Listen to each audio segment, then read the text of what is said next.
Hey guys, Randy here with another your LoneHammer podcast special series, and this series is going to be a quick guide to tournaments.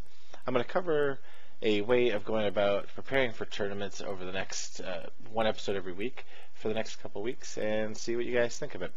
This is kind of designed to help people who are looking to get into tournaments. Maybe you haven't gone to one and you're really thinking about trying your first one out.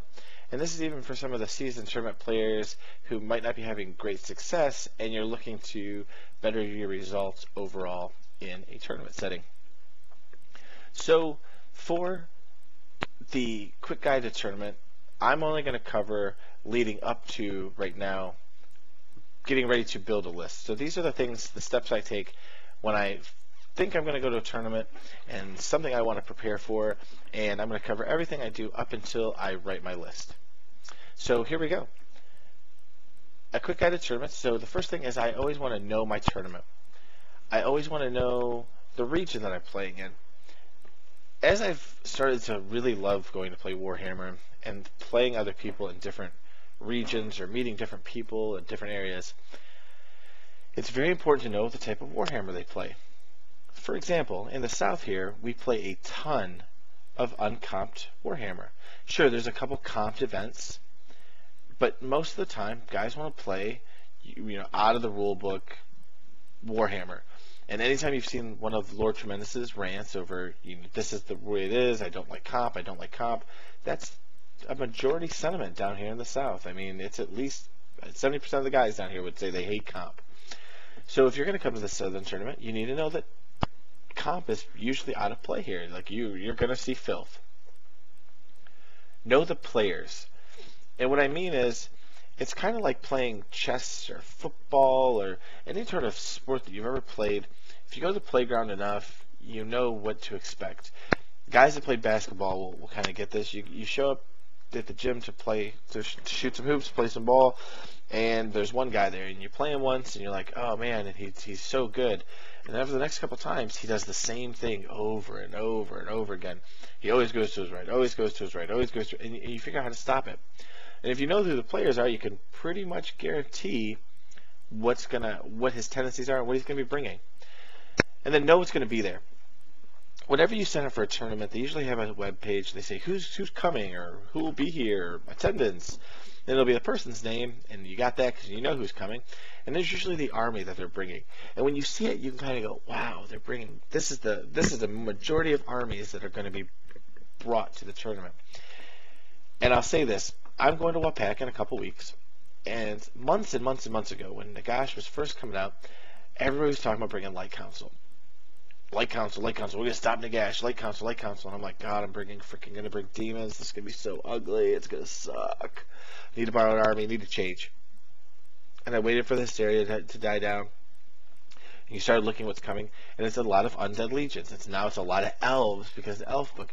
It's important to know what's going to be there so you can kind of prepare yourself for when you do submit a list, that you know how to adjust and deal with the lists you're going to be facing. Do you think it's going to be all infantry? Do you think it's going to be a lot of cav? Is it 50% lords? Is it going to be a lot of killy things, tanky things? It's good to know exactly what'll be there. Are the scenarios going to be posted for your tournament?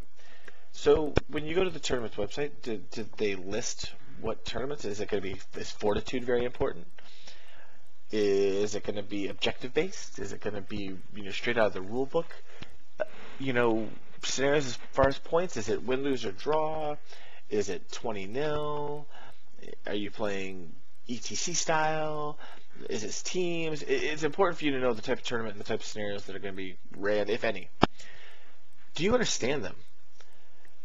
Lots of people go to tournaments and they don't even understand the scenarios that are posted, and they show up anyway, and then they get into the game, they start playing, and halfway through they'll ask a question. Prime example of this is at the Alamo this year. I was next to a table. Two gentlemen were playing, and I say gentlemen, their behavior, at least one of the gentlemen, was definitely not gentleman behavior. It was more of a petulant child. But what they did was they didn't understand the rules. Okay, and the scenario, if you would have read it all the way through, you would have had an understanding. And if you would have understood the rules of Warhammer, you would have figured a way, there was a loophole in this scenario. I talked to Skaven and AZ about it, several guys at the tournament, even by the guy I was playing against, and he didn't understand the scenario itself, so he was very upset and frustrated that he couldn't win the scenario or win the game, is what he thought.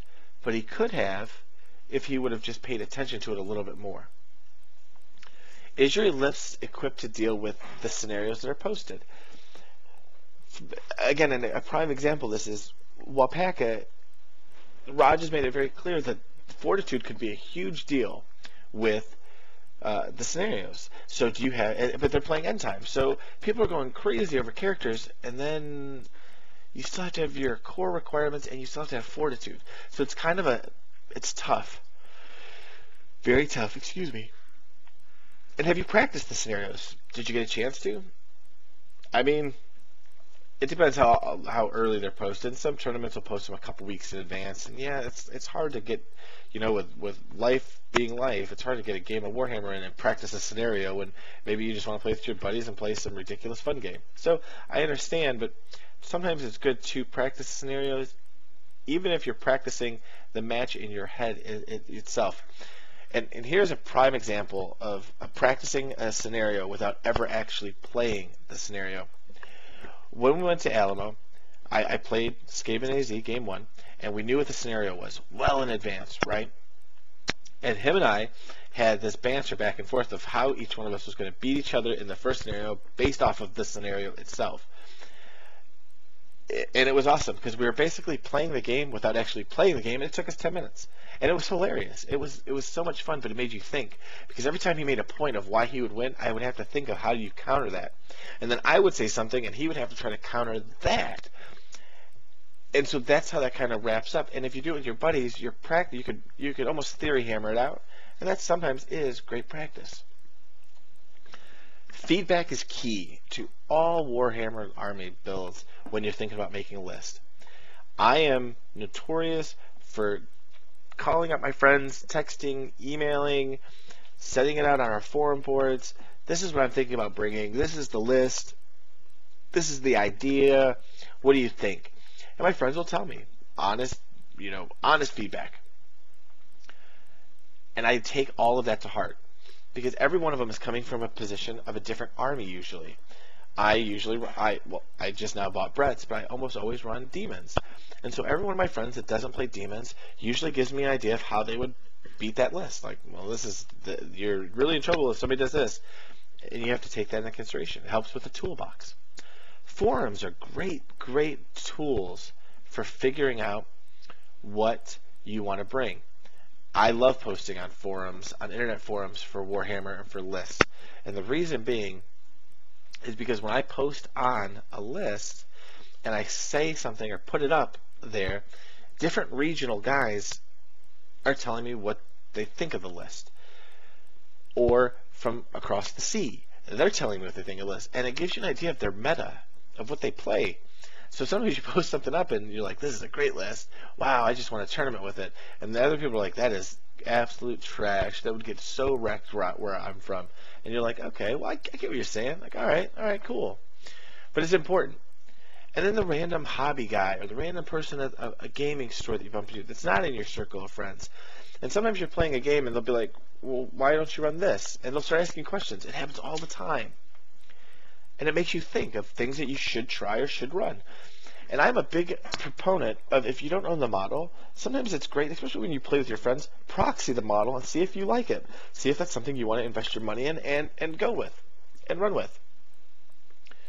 And the last little bit, whenever I'm making my army list, when I'm sitting down in front of Army Builder or just kind of looking at an army book, or I'm just putzing around with making a list that I want to do, I always want to put in something that's unexpected. I want my list to be unexpected, and I want my list to be very centralized. I want it to be able to do what it does, and I want it to do it well. Yes, that puts loopholes in the list, but tournaments to me are about matchups foremost. If you get 5 games, if anybody gets 5 games against a list that they're good at beating, then you're going to do great. But I like to be able to, I have something in all my lists to deal with anything, and then I always have something in my list that I do this well. This is what I crack. That is the nut that I will crack over and over and over and over again. If you throw this, I could beat it. It's going to take more thinking. It's going to be more of a challenge. But I will beat these lists a ton. And I always throw that unexpected twist into my list. And what I mean is that it's very easy to go on a computer and net list. The problem with net lists is this, and I think, and I would honestly say that great or good tournament players love playing net lists. They love it. Why do they like it? They know exactly what you're throwing at them. I've already seen this, played this 17 times. I know I'm going to beat it, and this is how I beat your army, and I'm just going to go about systematically beating it. No matter how great a general you are, they're going to systematically beat your army. One, because they're a good tournament player, and so they are good players themselves. But there's no wrinkle, there's no craziness, there's no uncertainty to it. They know they're going to beat your list. They know how to beat it. But when you throw that unexpectedness at it, this what is this trash? Or again, at Alamo, I took a list, and Naren and Skaven AZ and Anthony, they're all talking about my list, and like, that is absolute junk. Like, that list is horrible. You're going to get rolled. And I was like, oh my God. They thought that based off of what they were reading. But remember, you still have to play the list. And if you know your list and your opponent has no idea what you're doing, they don't know how to tackle it. They don't know where the strengths and weaknesses are. But a net list, you know exactly what the strengths, exactly what the weaknesses are, exactly what to avoid. So this was part 1 of our quick guide to tournaments. Stay tuned next week when we go into actually building an army list. We'll see you then. Have a great rest of your weekend.